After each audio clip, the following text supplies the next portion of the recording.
حکومت پاکستان کو سبسڈی دینی پڑتی تھی، حصہ ڈالنا پڑتا تھا، ان سے نجات اور ان کو نجی شعبے کے حوالے کرنا ضروری تھا، لیکن اس میں کوئی خاطر خواہ کامیابی نہیں ہو سکی۔ اس نجکاری کے عمل کو بھی جو ہے جس طرح حکومت کرنا چاہتی تھی اس پہ کامیاب نہیں ہوئی۔ اس میں کوئی شک نہیں کہ میاں محمد نواز شریف کا یہ جو ٹینیور ہے اس میں ان کے پاس اتنی سیاسی طاقت تھی جو اس سے پہلے جو ہے وہ ہم نے تجربہ نہیں کی،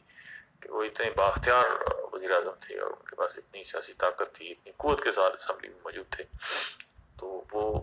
سب کچھ کر سکتے تھے۔ اب پاکستان کی جو جی ڈی پی گروتھ تھی اس کو بھی چیلنجز کا سامنا تھا، اور پاکستان کو جو ہے وہ جو ریئل گروتھ اس کو ملنی چاہیے تھی اس خطے میں وہ نہیں حاصل ہو سکی تھی۔ اس ساری صورتحال میں حکومت نے مسلم لیگ نون کی جو حکومت تھی، میاں نواز شریف کی جو حکومت تھی، انہوں نے 2010 کا پروگرام جو ہے وہ شروع کیا، اور جس کے لیے لائن آف ایکشن اور گائیڈ لائن فراہم کی، جس میں تعلیم کے اندر اصلاحات لانا تھی، پبلسس میں اصلاحات لانا تھی، اور لوگوں کے لیے، بے روزگار لوگوں کے لیے روزگار کے مواقع، امپلائمنٹ اپرچونٹیز بنانی تھی۔ سب شعبوں پر کام کرنے کے لیے بھی جو ہے وہ اقدامات کا آغاز کیا گیا، لیکن اس کے اثرات جس طرح متوقع تھے، جس طرح سوچے جا رہے تھے کہ وہ پاکستان پر بطور مملکت جو ہے وہ ریفلیکٹ ہوتے، تو وہ ریفلیکٹ ہوتے نظر نہیں آئے۔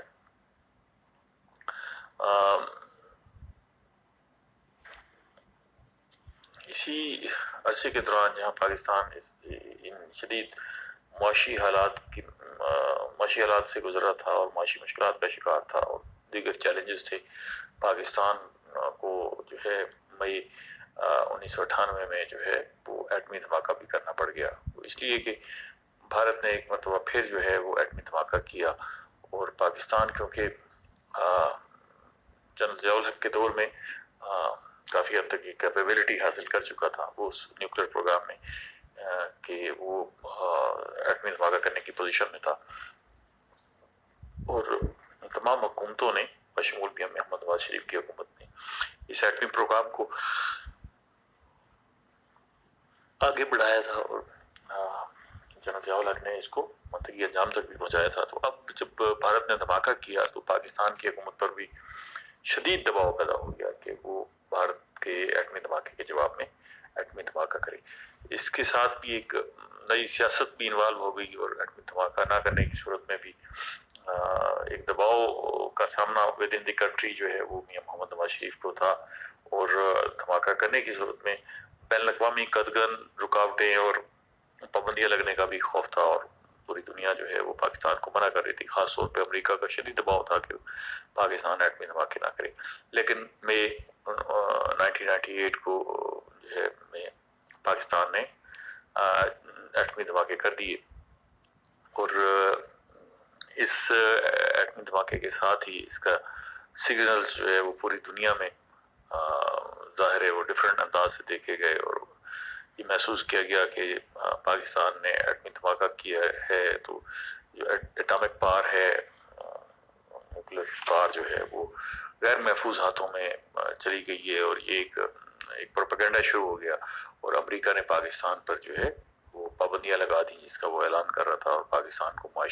شدید معاشی پابندیوں کا سامنا کرنا پڑ گیا، اور دنیا میں بھی پاکستان کے خلاف بڑی باتیں ہونے لگی، اور یہ بھی ایک مہم شروع ہو گئی کہ پاکستان سے جو ایٹمی پروگرام ہے وہ لیک ہو سکتا ہے، ایٹمی اکوپمنٹ لیک ہو سکتے ہیں، اور یہ کمزور ہاتھوں میں اور غلط ہاتھوں میں جا سکتے ہیں۔ تو یہ کمپین بھی ایک شروع ہو گئی۔ پاکستان نے ان شدید معاشی حالات سے نمٹنے کے لیے بھی اقدامات کا اعلان کیا، جن کے بعد میں نتائج جو ہے وہ اچھے نہیں ثابت ہوئے۔ اس میں سب سے بڑا اہم اقدام جو ہے میاں محمد نواز شریف کی حکومت کا تھا کہ انہوں نے پاکستان کے اندر جو غیر ملکی کرنسی کے اکاؤنٹس تھے، فارن کرنسی اکاؤنٹس تھے، ان کو سیز کر دیا گیا۔ ان کے سیز ہونے سے جو ہے وہ پوری دنیا میں ایک منفی تاثر پھیلا، اور پاکستانی جو باہر کے دنیا میں باہر کے ملکوں میں رہتے تھے ان کے اندر بھی ایک منفی تاثر پھیلا، اور پاکستان کو جو ہے بعد کے آنے والے حالات میں پتہ لگا کہ اس کے بہت منفی اثرات ہوئے۔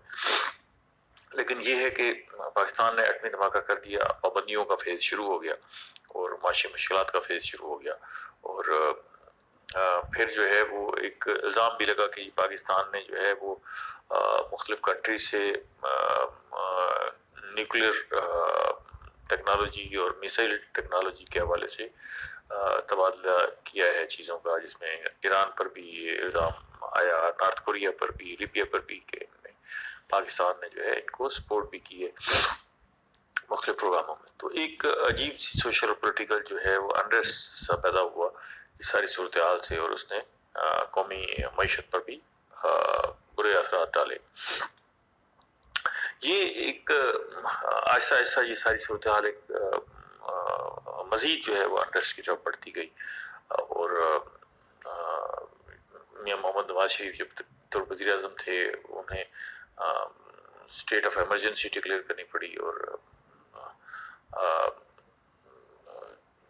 انہیں جو ہے اس ساری صورتحال میں قوم کو اعتماد میں لینا پڑا، بہت ساری چیزیں آرڈیننس کے ذریعے چلانی پڑی، اور اس ساری صورتحال میں انہوں نے تو اس ساری صورتحال میں ظاہر ہے جب انہوں نے خود کو اور اپنی معیشت کو اور اپنی سیاست کو کمزور ہوتے دیکھا تو انہوں نے جو ہے وہ کچھ ایسے اقدامات بھی کرنے شروع کیے جس سے ان کا اثر و رسوخ مضبوط ہو، اور انہوں نے کچھ اسلامک سٹیپس اٹھانے کی کوشش کی، اسلامک قوانین کے نفاذ کی کوشش کی، 15ویں ترمیم پرپوز 15ویں ترمیم آئین میں لانے کی باتیں ہوئیں، جس میں جو ہے اسلامک کلاس کے حوالے سے اور گورننس کو اسلامک کلاس کے حوالے سے ڈھالنے کی باتیں ہوئیں۔ اسی طرح فیڈرل شریعت کورٹ کو مضبوط کیا گیا، اور اس پہ جو ہے وہ اسلامک جسٹس کی جو ہے وہ باتیں ہوئیں۔ لیکن اس ساری صورتحال میں جو ہے وہ پیپلز پارٹی بھی انائڈ تھی میاں محمد نواز شریف کی حکومت سے، اور ان کا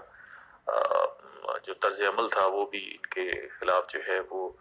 حکمت عملی بنانے کا اور اتحاد بنانے کا اور اس کو آگے لے کے چلنے کا تھا۔ تو پاکستان پیپلز پارٹی نے چھوٹی پارٹیوں کو ساتھ ملا کر، چھوٹی سیاسی جماعتوں کو ساتھ ملا کر پاکستان عوامی اتحاد تشکیل دیا، اور اس عوامی اتحاد کا مقصد یہ تھا کہ حکومت کو ٹف ٹائم دیا جائے اور ان کو مجبور کیا جائے کہ وہ بیک فٹ پہ جائے۔ لیکن میاں محمد نواز شریف کیونکہ اسمبلی میں بڑی مضبوط فوٹنگ پر موجود تھے، اور انہوں نے جو ہے وہ پرواہ نہیں کی اور اپنے معاملات کو اسی طرح جاری رکھا۔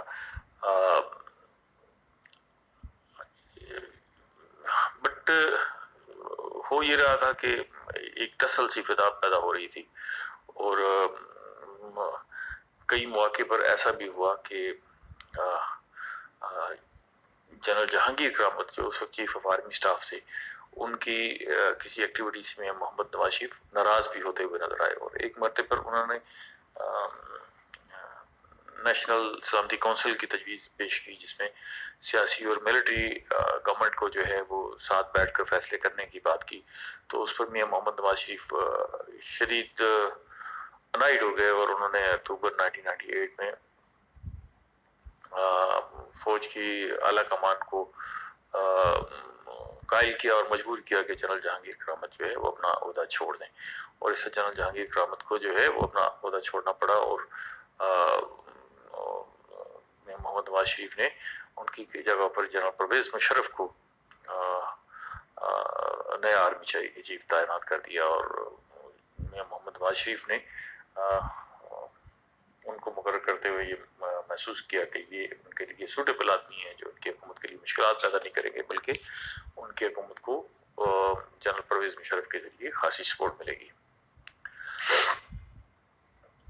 ادھر جو ہے ملٹری لیڈرشپ میں بھی جو ہے وہ کچھ بے چینی تھی، اور وہ وہاں یہ بات محسوس کی جا رہی تھی کہ میاں محمد نواز شریف جس انداز کی سیاست کر رہے ہیں اس سے قومی ادارے جو ہے وہ بھی سیاست زدہ ہو رہے ہیں۔ اور میاں محمد نواز شریف کے بہت سارے اقدامات پر جو ہے وہ فوج کو بطور ادارہ بھی اعتراض تھے. 1999 کی وسط میں جب جنرل پرویز مشرف جو ہے وہ چیف آف آرمی اسٹاف تھے تو کشمیر کے اندر جو ہے وہ بھارت کے ساتھ جو ہے وہ کارگل کی ایک جنگ چھڑ گئی اور کارگل کی چوٹی پر جو ہے وہ بھارت اور پاکستان کی فوجوں کے مابین جو ہے وہ شدید جھڑپ ہوئی اور باقاعدہ ایک جنگ کی صورتحال پیدا ہو گئی. اس ساری صورتحال میں جو ہے وہ ایسا لگا کہ یہ جو جھڑپیں ہیں یہ دونوں طرف سے بارڈر پر پھیل سکتی ہیں اور بارڈر پر ایک بڑی جنگ کی شکل اختیار کر سکتی ہیں. تو اس ساری صورتحال میں وزیر اعظم میاں محمد نواز شریف جو ہے انہوں نے فوری طور پر واشنگٹن کے ایک دورے کو ترتیب دیا اور یونائٹڈ اسٹیٹس کے جو پریزیڈنٹ تھے بل کلنٹن ان سے ملاقات کی اور یہ اس تجویز پر غور ہوا کہ پاکستان کی جو فوجیں ہیں جو کارگل پر موجود تھیں وہ واپس بلائی جائیں گی اور جو ہے وہ پاکستان اس چوٹی سے سرنڈر کرے گا. اچھا اب بہت سارے معاملات ایسے پیدا ہوئے کہ جس پر جو ہے فوج اور میاں محمد نواز شریف جو وزیر اعظم تھے ان کے مابین جو ہے صورتحال کشیدہ ہو گئی اور ایک جو ہارمنی ہونی چاہیے تھی اور ایک ورکنگ ریلیشن شپ ہونی چاہیے تھی اس میں واضح کمی نظر آئی. فوج کے کچھ عناصر جو ہے وہ یہ چاہتے تھے کہ پاکستان کو اس چوٹی سے سرنڈر نہیں کرنا چاہیے, پیچھے نہیں ہٹنا چاہیے اور اس پر ڈٹے رہنا چاہیے, جبکہ میاں محمد نواز شریف اس جنگ کا پھیلاؤ نہیں چاہتے تھے اور انہیں یہ احساس تھا کہ اگر یہ جنگ پھیلی تو اس کے اثرات جو ہے وہ بڑے نیگیٹو ہوں گے. اس ساری صورتحال میں میاں محمد نواز شریف کو جنرل مشرف کے انداز عمل کو دیکھتے ہوئے یہ محسوس ہوا کہ انہوں نے بطور chief of army staff general Pervez Musharraf کو جو نامینیٹ کیا وہ ان سے غلطی ہو گئی. اس غلطی کا ادراک انہوں نے اپنے ساتھیوں کی میٹنگ میں بھی کیا اور اس کا نتیجہ یہ نکلا کہ جب یہ چیزیں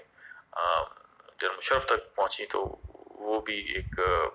ٹسل سی فضا پیدا ہو گئی اور وہ ایک جو نیچرل ہارمنی تھی دونوں بڑے عہدوں کے درمیان مابین وہ نہیں رہی.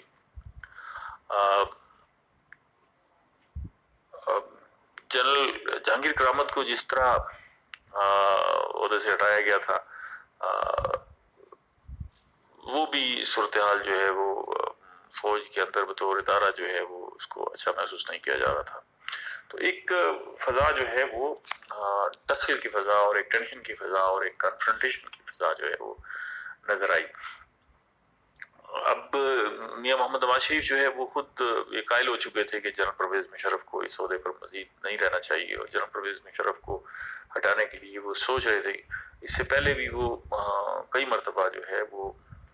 کیونکہ ایسا کام کر چکے تھے اور انہوں نے جنرل جہانگیر کرامت کو بھی اپنے عہدے سے ہٹایا تھا, اس لیے اب ان کو ایسا لگتا تھا کہ وہ اتنے سیاسی طور پر اتنے مضبوط ہیں کہ کوئی بھی سٹیپ اٹھائیں گے تو ان کو کوئی ان کے سٹیپ میں رکاوٹ نہیں بن سکتا. تو 12 اکتوبر 1999 کو میاں محمد نواز شریف نے ایک اٹیمپٹ کی جنرل مشرف کو ان کے عہدے سے ہٹانے کی. یہ اٹیمپٹ اس وقت تھی جب جنرل پرویز مشرف جو ہے وہ خود باہر تھے, سری لنکا کے دورے پر تھے اور ان کی عدم موجودگی میں ان کو ہٹانے کی کوشش کی گئی. تو جنرل پرویز مشرف کے جو یہاں پر ساتھی تھے اور دیگر جنرلز تھے انہوں نے اس پر ریئیکشن شو کیا اور جنرل پرویز مشرف جو جہاز میں موجود تھے اور پاکستان آ رہے تھے ان کے طیارے کو بحفاظت جو ہے وہ اتارا گیا اور جنرل پرویز مشرف نے کہا کہ ان کے طیارے کو زمین سے وزیر اعظم کی طرف سے ہائی جیک کرنے کی کوشش کی ہے اور اس طرح جنرل پرویز مشرف اور ان کے ساتھیوں نے میاں محمد نواز شریف کی حکومت کا تختہ الٹ دیا. جنرل مشرف نے اقتدار سنبھال کر باضابطہ طور پر میاں محمد نواز شریف کی حکومت کے خاتمے کا اعلان کر دیا اور آئین کو معطل کر دیا. لیکن یہ ہے کہ یہ ایک کو تھا، لیکن جنرل مشرف نے مارشل لا ڈکلیئر نہیں کیا. یہ ایک عجیب ڈفرنٹ سا ٹینیور تھا کہ جس میں جنرل پرویز مشرف نے اقتدار تو سنبھال لیا لیکن انہوں نے مارشل لا ڈکلیئر نہیں کیا، اور انہوں نے کہا کہ جو فنڈامنٹل رائٹس ہیں لوگوں کے اسٹیٹ جو فراہم کرتی ہے وہ اسی طرح گارنٹیڈ رہیں گے اور وہ برقرار رہیں گے. جو آئین نے جو ہے لوگوں کو جو حقوق دیے ہیں وہ بھی اسی طرح برقرار رہیں گے، اور جو کانسٹیٹیوشن ہے وہ continue in force unless altered by military authority. ٹھیک ہے کہ آئین بھی جو ہے وہ اسی طرح موجود رہے گا. پھر جو ہے جنرل مشرف نے ایک پی سی او جاری کیا اکتوبر 14 کو، اور یہ اناؤنس کیا کہ جو میاں محمد نواز شریف کے دور میں محمد رفیق تارڑ کو صدر مملکت بنایا گیا تھا، تو انہوں نے صدر مملکت کو نہیں ہٹایا بلکہ یہ اعلان کیا کہ صدر مملکت محمد رفیق تارڑ ہی رہیں گے اور وہ اپنے آفس میں اپنا کام جاری رکھیں گے. تاہم نیشنل اور state legislature would be suspended. ٹھیک ہے. جنرل مشرف نے یہ بھی اعلان کیا کہ جو ملکی عدالتیں ہیں وہ اسی طرح اپنا کام کرتی رہیں گی اور ایک دائرے کے اندر رہتے ہوئے لوگوں کو انصاف فراہم کرتے رہیں گی، اور چیف ایگزیکٹو کے آرڈر کی پابند ہوں گی، اور چیف ایگزیکٹو جو ہے وہ جنرل پرویز مشرف نے خود کو ڈکلیئر کر دیا. پھر provisional constitution order P C O number 1 of 1999 general Musharraf کی طرف سے جاری کیا گیا، جس میں یہ کہا گیا کہ پریزیڈنٹ جو ہے وہ چیف ایگزیکٹو کی ایڈوائس کے مطابق جو ہے وہ کام کریں گے، اور چیف ایگزیکٹو کون تھے؟ وہ خود جو ہے وہ جنرل پرویز مشرف تھے. تو انہوں نے ان سارے قوانین اور آئین کو اس طرح ڈھال دیا کہ وہ جنرل پرویز مشرف کے تابع ہو گئے، اور جنرل پرویز مشرف نے خود کو ملک کا چیف ایگزیکٹو ڈکلیئر کر دیا. اب یہ ایک ڈفرنٹ سا ٹینیور تھا جس میں لوگوں کو ان کے حقوق بھی دیے گئے، عدالتیں بھی کام کر رہی تھیں، آئین بھی کسی حد تک بحال تھا اور اس کو نئی شکل دے دی گئی تھی، اور